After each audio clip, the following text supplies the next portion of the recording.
सभी सुनने वालों को धर्मेंद्र का प्यार भरा नमस्कार। जी हाँ साथियों, full Bible reading challenge day 39। आज हम सुनेंगे उत्पत्ति अध्याय 39, उसके बाद भजन संहिता 77 और 78, उसके बाद सबोपदेशक अध्याय 8, उसके बाद मरकुस अध्याय 11। आइए सुने उत्पत्ति अध्याय 39। यूसुफ और पोतीफर की पत्नी। जब यूसुफ मिस्र में पहुंचाया गया तब पोतीफर नामक एक मिस्री ने, जो फिरौन का हाकिम और अंगरक्षकों का प्रधान था, उसको इश्माइलियों के हाथ से, जो उसे वहां ले गए थे, मोल लिया। यूसुफ अपने मिस्री स्वामी के घर में रहता था और यहोवा उसके संग था, इसलिए वह भाग्यवान पुरुष हो गया। और यूसुफ के स्वामी ने देखा कि यहोवा उसके संग रहता है और जो काम वह करता है उसको यहोवा उसके हाथ से सफल कर देता है। तब उसकी अनुग्रह की दृष्टि उस पर हुई और वह उसकी सेवा टहल करने के लिए नियुक्त किया गया। फिर उसने उसको अपने घर का अधिकारी बना के अपना सब कुछ उसके हाथ में सौंप दिया। जब से उसने उसको अपने घर का और अपनी सारी संपत्ति का अधिकारी बनाया, तब से यहोवा यूसुफ के कारण उस मिस्री के घर पर आशीष देने लगा। और क्या घर में, क्या मैदान में, उसका जो कुछ था सब पर यहोवा की आशीष होने लगी। इसलिए उसने अपना सब कुछ यूसुफ के हाथ में यहाँ तक छोड़ दिया कि अपने खाने की रोटी को छोड़ वह अपनी संपत्ति का हाल कुछ न जानता था। यूसुफ सुंदर और रूपवान था। इन बातों के पश्चात ऐसा हुआ कि उसके स्वामी की पत्नी ने यूसुफ की ओर आंख लगाई और कहा, मेरे साथ सो। पर उसने अस्वीकार करते हुए अपने स्वामी की पत्नी से कहा, सुन, जो कुछ इस घर में है मेरे साथ में है, उसे मेरा स्वामी कुछ नहीं जानता और उसने अपना सब कुछ मेरे हाथ में सौंप दिया है। इस घर में मुझसे बड़ा कोई नहीं और उसने तुझे छोड़, जो उसकी पत्नी है, मुझसे कुछ नहीं रख छोड़ा। इसलिए भला मैं ऐसी बड़ी दुष्टता करके परमेश्वर का अपराधी क्यों बनूं? और ऐसा हुआ कि वह प्रतिदिन यूसुफ से बातें करती रही, पर उसने उसकी न मानी कि उसके पास लेटे या उसके संग रहे। एक दिन क्या हुआ कि यूसुफ अपना कामकाज करने के लिए घर में गया और घर के सेवकों में से कोई भी घर के अंदर न था। तब उस स्त्री ने उसका वस्त्र पकड़कर कहा, मेरे साथ सो।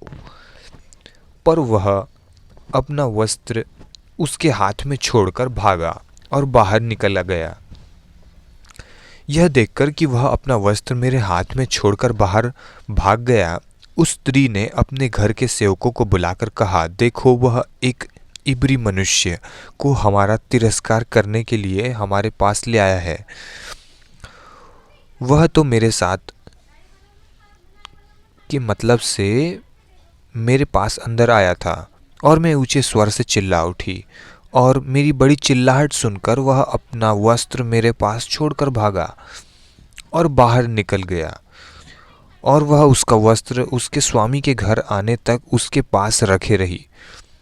तब उसने उससे इस प्रकार की बातें कही, वह इब्री दास जिसको तू हमारे पास ले आया है, वह मुझसे हंसी करने के लिए मेरे पास आया था। और जब मैं ऊंचे स्वर से चिल्ला उठी, तब वह अपने वस्त्र मेरे पास छोड़कर बाहर भाग गया। अपनी पत्नी की ये बातें सुनकर कि तेरे दास ने मुझसे ऐसा ऐसा काम किया, यूसुफ के स्वामी का कोप भड़का और यूसुफ के स्वामी ने उसको पकड़कर बंदी गृह में, जहां राजा के कैदी बंद थे, डलवा दिया।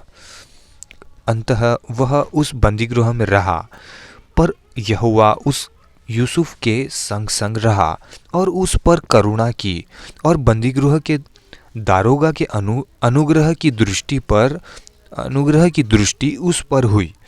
इसलिए बंदी गृह के दारोगा ने उन सब बंदियों को जो कारागार में थे यूसुफ के हाथ में सौंप दिया, और जो जो काम वे वहाँ करते थे वह उसी की आज्ञा से होता था।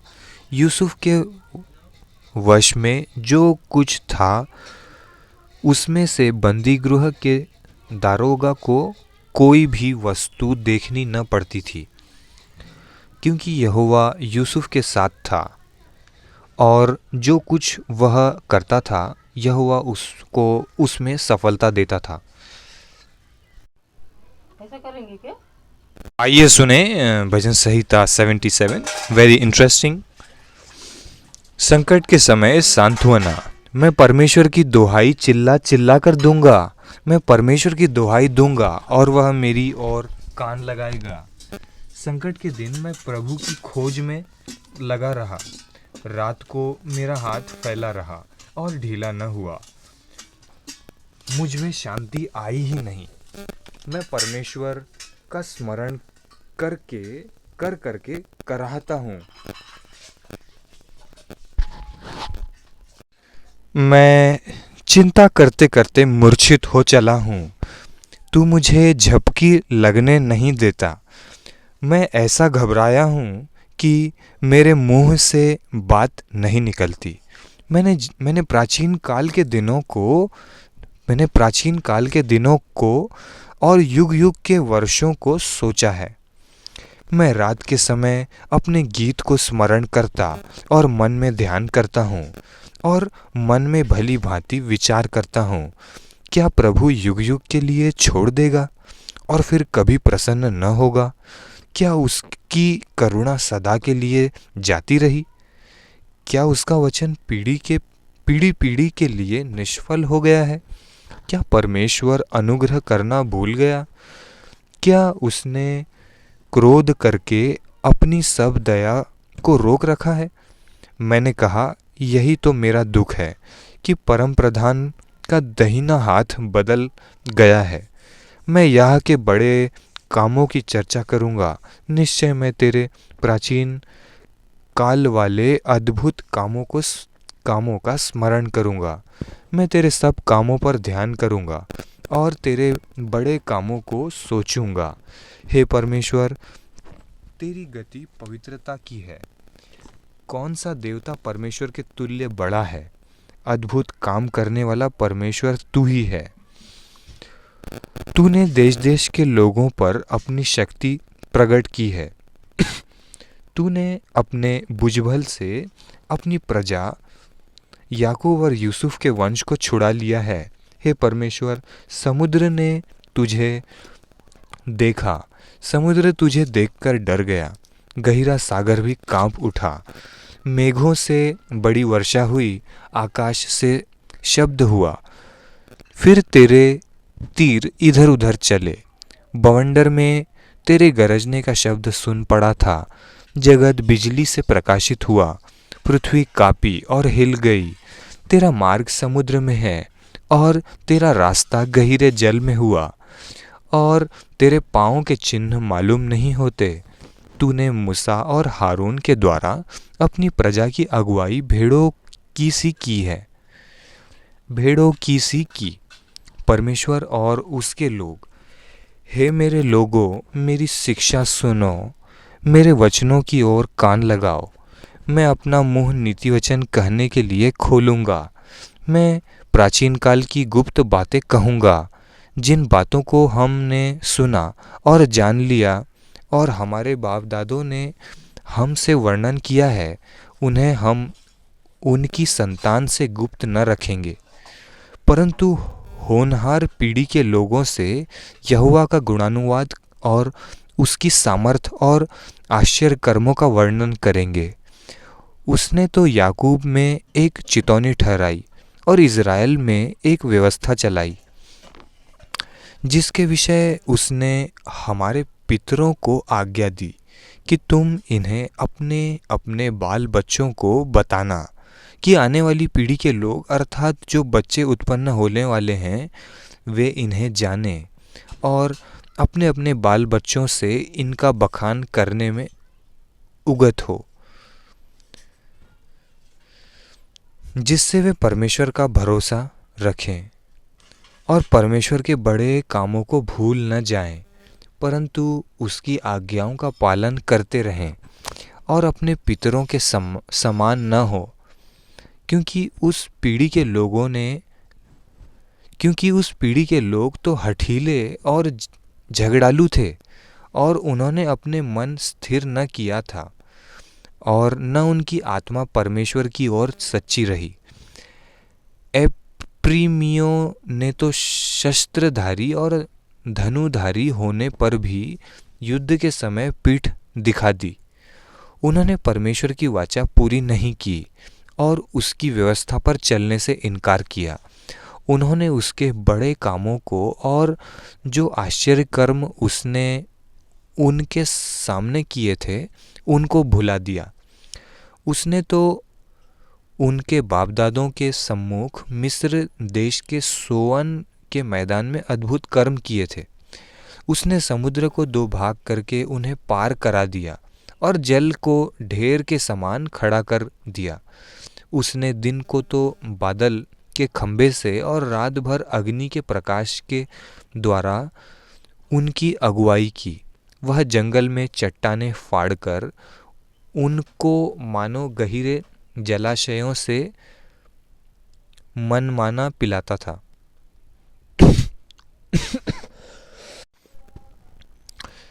उसने चट्टान से भी धाराएं निकाली और नदियों का सा जल बहाया, तो भी वे उसके विरुद्ध अधिक पाप करते गए और निर्जल देश में परम प्रधान के विरुद्ध उठते रहे।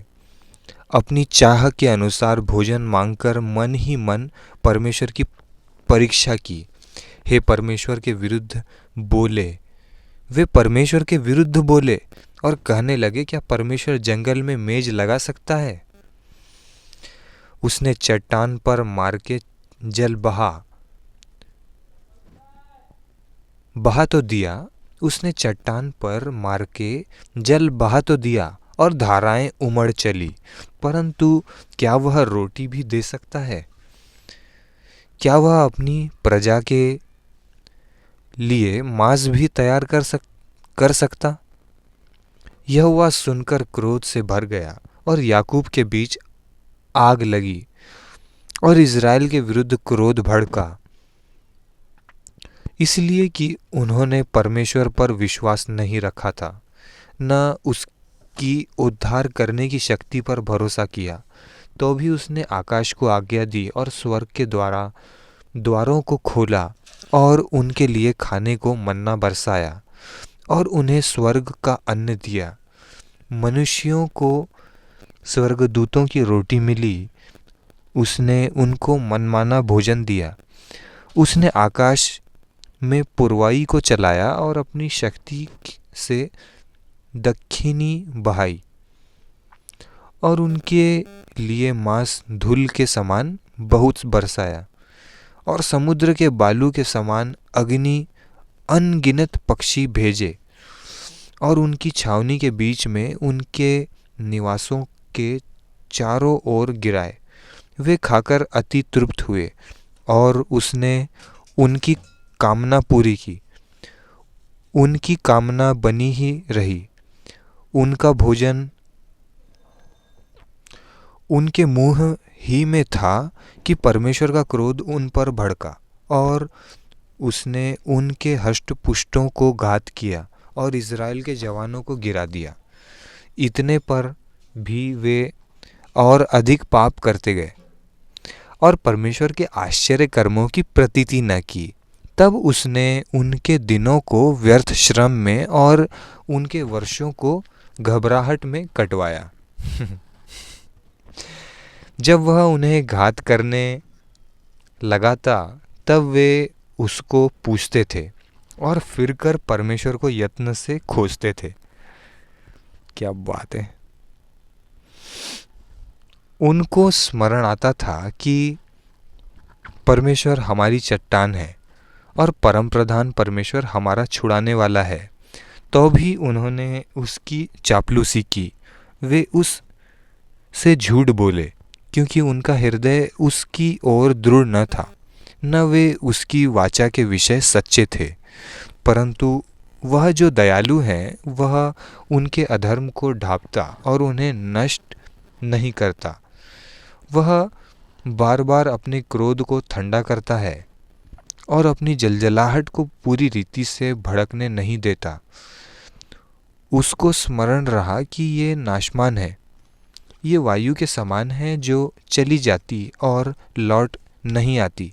उन्होंने कितनी ही बार जंगल में उससे बलवा किया और निर्जल देश में उसको उदास किया। वे बार बार परमेश्वर की परीक्षा करते थे और इज़राइल के पवित्र को खेदित करते थे। उन्होंने न तो उसका भुजबल स्मरण किया, न वह दिन जब उसने उनको द्रोही के वश से छुड़ाया था।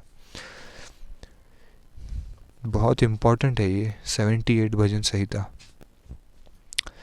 कि उसने कैसे अपने चिन्ह मिस्र में और अपने चमत्कार सोआन के मैदान में किए थे।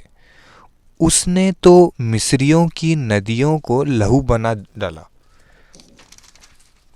और वे अपनी नदियों का जल पी न सके। उसने उनके बीच में डांस भेजे जिन्होंने उन्हें काट खाया, और मेंढक भी भेजे जिन्होंने उनका बिगाड़ किया।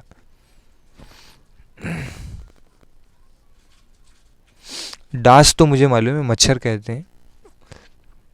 बिगाड़ किया उसने, उनकी भूमि की उपज कीड़ों को और उनकी खेती बाड़ी टिड्डियों को खिला दी थी। उसने उनकी दाखलताओं को ओलों से और उनके गुलर के पेड़ों को बड़े बड़े पत्थर बरसा कर नष्ट किया। उसने उनके पशुओं को ओलों से और उनके ढोरों को बिजलियों से मिटा दिया।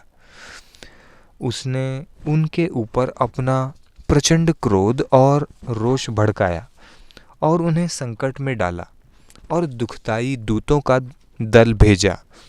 उन्होंने अपने क्रोध का मार्ग खोला और उनके प्राणों को मृत्यु से न बचाया, परंतु उनको मरी के वश में कर दिया।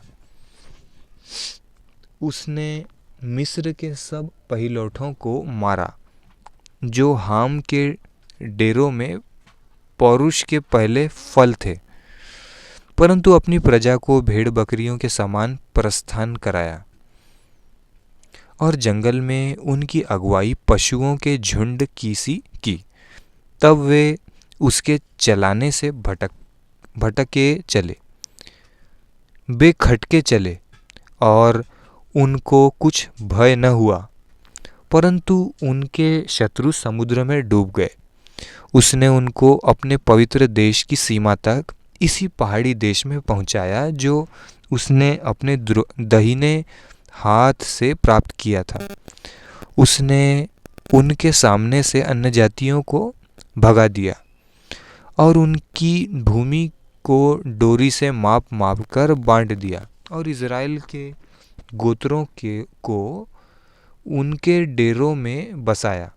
तो भी उन्होंने परमप्रधान परमेश्वर की परीक्षा की और उससे बलवा किया और उसकी चितौनियों को न माना और मुड़कर अपने पुरखाओं के समान विश्वासघात किया। उन्होंने निकम्मे धनुष के समान धोखा दिया, क्योंकि उन्होंने ऊंचे स्थान बनाकर उसको रिस दिलाई और खुदी हुई मूर्तियों के द्वारा उसमें से जलन उपजाई। परमेश्वर सुनकर रोष से भर गया और उसने इज़राइल को बिल्कुल तज दिया। उसने शीलों के निवास अर्थात उस तंबू को जो उसने मनुष्यों के बीच खड़ा किया था त्याग दिया और अपनी सामर्थ को बंधुआई में जाने दिया और अपनी शोभा को द्रोही के वश में कर दिया। उसने अपनी प्रजा को तलवार से मरवा दिया और अपने निज भाग के विरुद्ध रोष से भर गया। उनके जवान आग से भस्म हुए और उनकी कुमारियों के विवाह के गीत न गाए गए। उनके याजक तलवार से मारे गए और उनकी विधवाएं रोने न पाई। तब प्रभु मानो नींद से चौंक उठा और ऐसे वीर के समान उठा जो दाखमधु पीकर ललकारता हो। उसने अपने द्रोहियों को मारकर पीछे हटा दिया और उनकी सदा की नामधराई कराई। फिर उसने यूसुफ के तंबू को तज दिया और एप्रेम के गोत्र को न चुना, परंतु यहूदा ही के गोत्र को और अपने प्रिय सिय्योन पर्वत को चुन लिया। चेक। ओके। उसने अपने पवित्र स्थान को बहुत ऊंचा बना दिया और पृथ्वी के समान स्थिर बनाया, जिसकी नींव उसने सदा के लिए डाली है। फिर उसने अपने दास दाऊद को चुनकर भेड़शालाओं में से ले लिया। वह उसको बच्चे वाली भेड़ों के पीछे पीछे फिरने से ले आया कि वह उसकी प्रजा याकूब की अर्थात उसके निज भाग इज़राइल की चरवाही करे। तब उसने खरे मन से उनकी चरवाही की और अपने हाथ की कुशलता से उनकी अगुवाई की।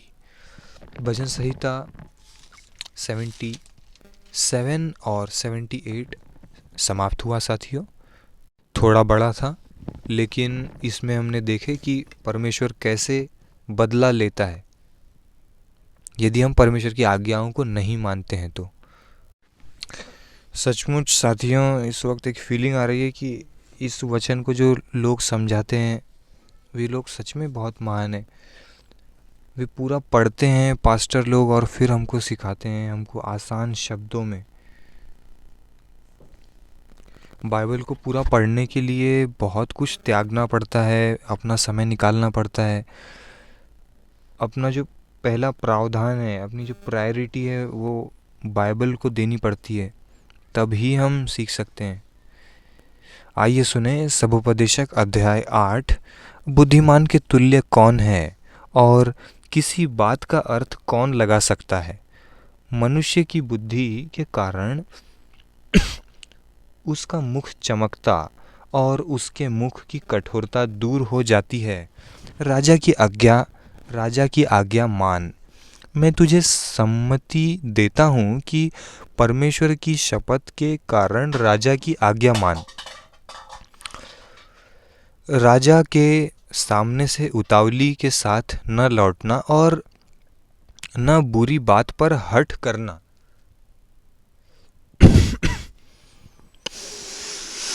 क्योंकि वह जो कुछ चाहता है करता है।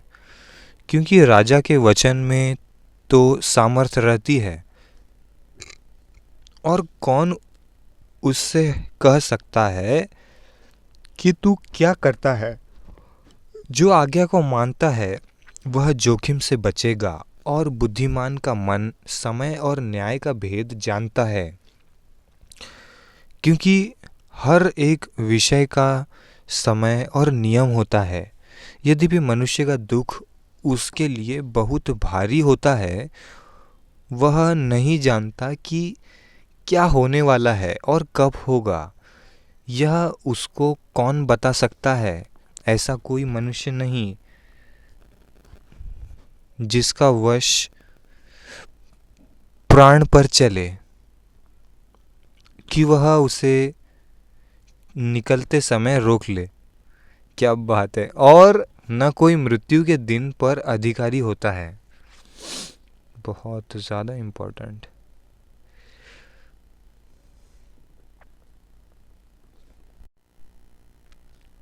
ऐसा कोई मनुष्य नहीं जिसका वश प्राण पर चले कि वह उसे निकलते समय रोक ले। और न कोई मृत्यु के दिन पर अधिकारी होता है और न उसे लड़ाई से छुट्टी मिल सकती है और न दुष्ट लोग अपनी दुष्टता के कारण बच सकते हैं। जितने काम धरती पर किए जाते हैं उन सब को ध्यानपूर्वक देखने में यह सब कुछ मैंने देखा, और यह भी देखा कि एक मनुष्य दूसरे मनुष्य पर अधिकारी होकर अपने ऊपर हानि लाता है, दुष्ट और धर्मी। तब मैंने दुष्टों को गाड़े जाते देखा यानी कि दफनाते देखा, अर्थात उनकी तो कब्र बनी, परंतु जिन्होंने ठीक काम किया था वे पवित्र स्थान से निकल गए और उनका स्मरण भी नगर में न रहा। यह भी व्यर्थ ही है। बुरे काम के दंड की आज्ञा फुर्ती से नहीं दी जाती। इस कारण मनुष्यों का मन बुरा काम करने की इच्छा से भरा रहता है।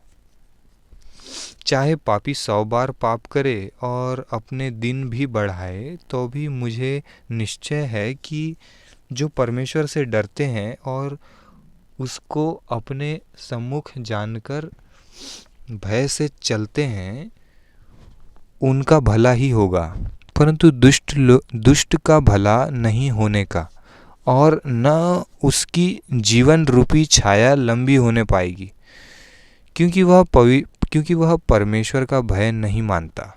एक व्यर्थ बात पृथ्वी पर होती है, अर्थात ऐसे धर्मी हैं जिनकी वह दशा होती है जो दुष्टों की होनी चाहिए, और ऐसे दुष्ट हैं जिनकी वह दशा होती है जो धर्मियों की होनी चाहिए।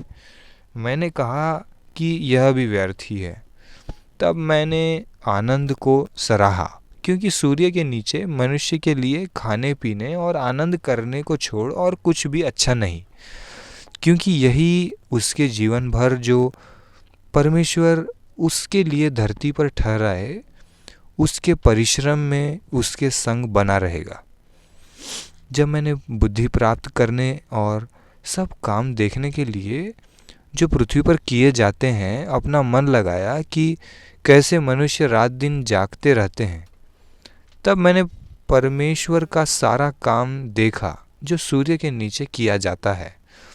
उसकी थाह मनुष्य नहीं पा सकता, चाहे मनुष्य उसकी खोज में कितना भी परिश्रम करे तो भी उसको न जान पाएगा। और यद्यपि बुद्धिमान कहे भी कि मैं उसे समझूंगा, तो भी वह उसे न पा सकेगा। तो ये जो जितने भी है ना चंद्रयान, सूर्ययान, गगनयान भेज रहे हैं, उन लोगों के लिए ये सबोपदेशक 8 अध्याय 17 है। आप समझ नहीं सकते भाई साहब, साइंटिस्ट लोगों, आप समझ नहीं सकते सूर्य के नीचे के कार्य को। इसी के साथ साथियों सबोपदेशक अध्याय 8 समाप्त हुआ। आइए साथियों सुने मरकुस अध्याय 11, यरूशलेम में विजय प्रवेश। जब वे यरूशलेम के निकट जैतून पहाड़ पर बैतफगे और बैतनिय्याह के पास आए, तो उसने अपने चेलों में से 2 को यह कहकर भेजा, सामने के गांव में जाओ, और उसमें पहुंचते ही एक गदही का बच्चा जिस पर कभी कोई नहीं चढ़ा बंधा हुआ तुम्हें मिलेगा।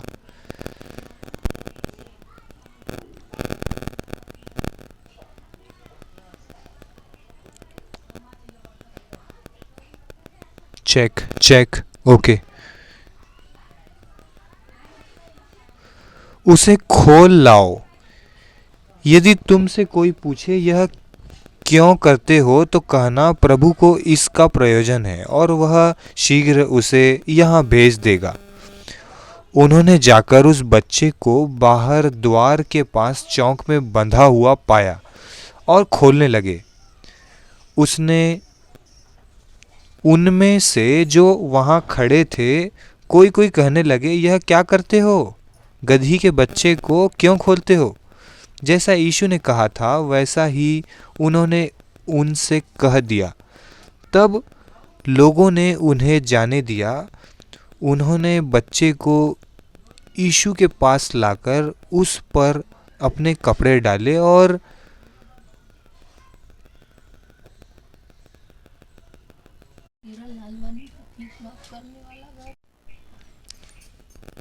उसमें उनमें से जो वहाँ खड़े थे कोई कोई कहने लगे, यह क्या करते हो? गधी के बच्चे को क्यों खोलते हो? जैसा यीशु ने कहा था वैसा ही उन्होंने उनसे कह दिया। तब लोगों ने उन्हें जाने दिया। उन्होंने बच्चे को यीशु के पास लाकर उस पर अपने कपड़े डाले और वह उस पर बैठ गया। तब बहुतों ने अपने कपड़े मार्ग में बिछाए और औरों ने खेतों में से डालियां काट काट कर फैला दी। जो उसके आगे आगे जाते और पीछे पीछे चले आते थे, पुकार पुकार कर कहते जाते थे, होशन्ना, धन्य है वह जो प्रभु के नाम से आता है, हमारे पिता दाऊद का राज्य जो आ रहा है, धन्य है, आकाश में होशन्ना, होशाना। वह यरूशलेम पहुंचकर मंदिर में आया और चारों ओर सब वस्तुओं को देखकर बारहों के साथ बैतनिय्याह गया, क्योंकि सांझ हो गई थी। फल रहित अंजीर का पेड़। दूसरे दिन जब वे बैतनिय्याह से निकले तो उसको भूख लगी। वह दूर से अंजीर का एक हरा पेड़ देखकर निकट गया कि क्या जाने उसमें कुछ पाए, पर पत्तों को छोड़ कुछ न पाया, क्योंकि फल का समय न था। इस पर उसने उससे कहा, अब से कोई तेरा फल कभी न खाए। और उसके चेले सुन रहे थे। मंदिर से व्यापारियों का निकाला जाना। ओके, ये बहुत इम्पोर्टेंट है, मंदिर से व्यापारियों का निकाला जाना। आज के टाइम में भी ये देखने को मिलता है और यदि हमें सावधान रहने की ज़रूरत है। फिर वे यरूशलेम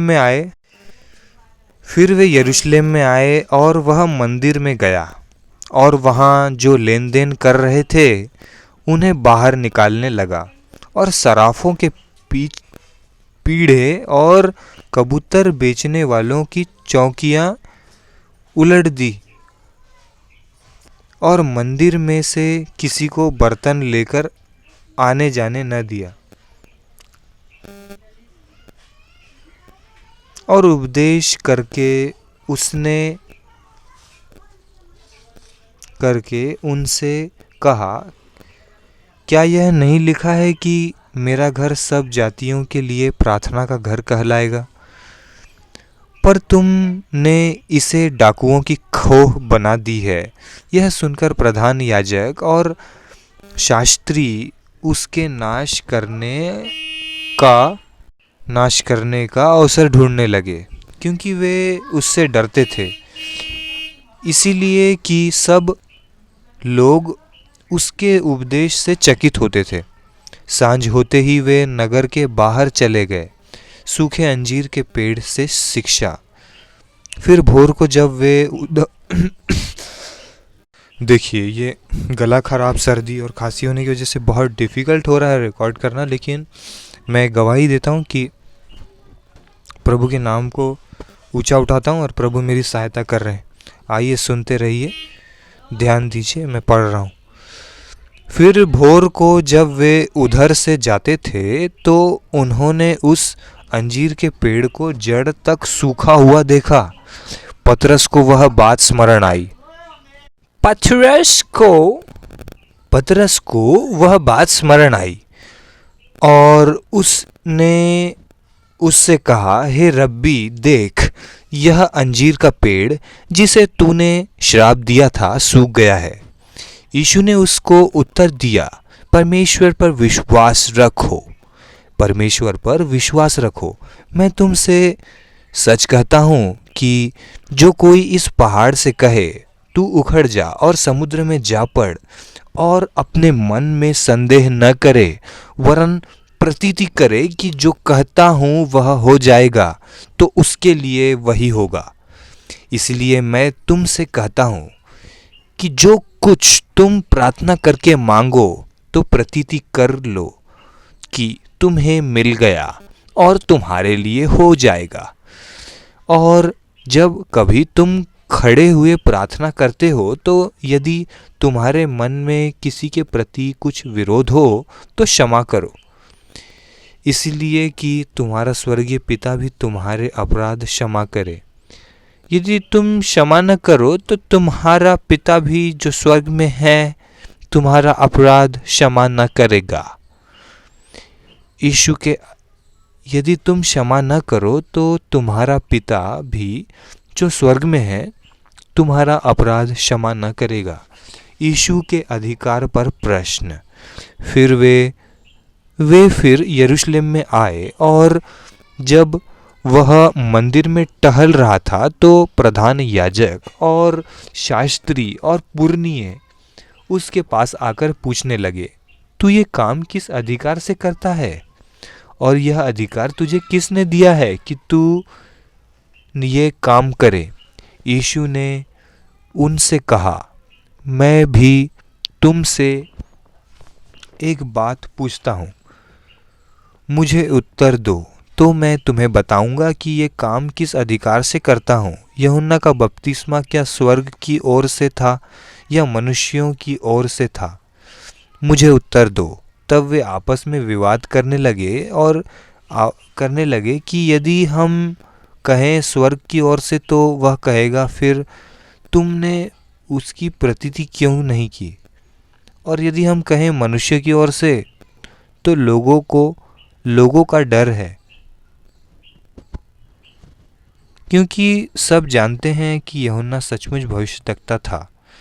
अंततः उन्होंने यीशु को उत्तर दिया, हम नहीं जानते। यीशु ने उनसे कहा, मैं भी तुमको नहीं बताता कि ये काम किस अधिकार से करता हूँ।